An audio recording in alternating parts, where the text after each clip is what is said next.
Iran's Foreign Minister Abbas Araghchi has rejected speculation that Tehran plans to resume nuclear talks with the United States. He said there is no plan, agreement, or arrangement for new negotiations following the 12-day war with Israel.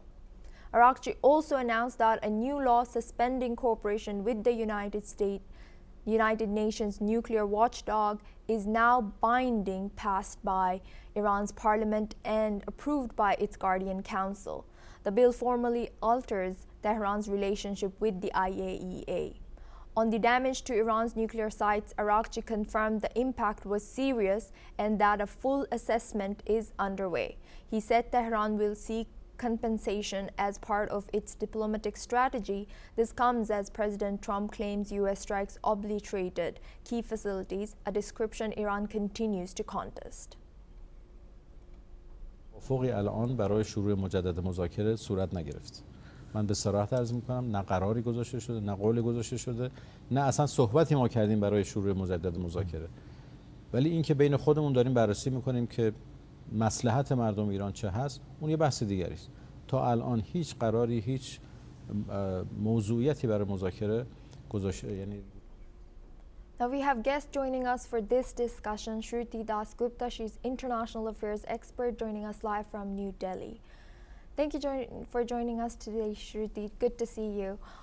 What does Araghchi's outright rejection of talks signal about current Tehran's diplomatic posture? Greetings, Asuma. Thank you for inviting me to your show. Tehran is obviously in a very bad state if we consider the nuclear program that they were actually holding. We as an IAEA and the rest of the West does not have any visibility on the 400 kgs of uranium that was enriched up to 60%. It was moved, and I do believe it was moved, though these reports are speculative as of now.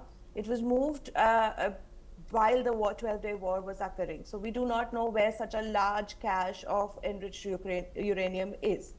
Now, beyond that, the JPCOA of 2015 had two sets of sanctions. There were sunset sanctions that were going to be lifted, sunset clause. The first one is going to be lifted in October of 2025.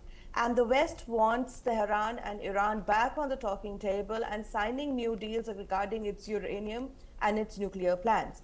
We have to understand why this is important is because Iran has access to nuclear weaponization plans since the early 90s. And this was discovered in 2000s where the first set of sanctions came through. It also has not stopped its ballistic missile ambitions, and that was one of the reasons why President Trump 1.0 regime walked out of the JPCOA when they realized that no amount of sanctions is able to limit the ambitions of weaponizations that Iran has. Now, with this war, though we understand that the facilities continue to be inoperable, they are not obliterated. They can be repaired and functions can be resumed.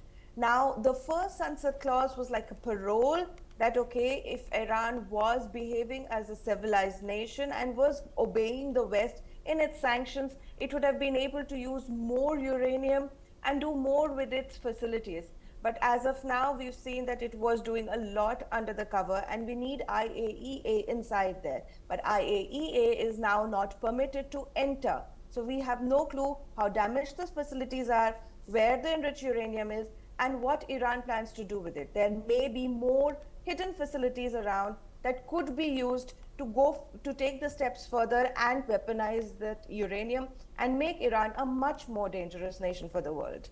Asuma.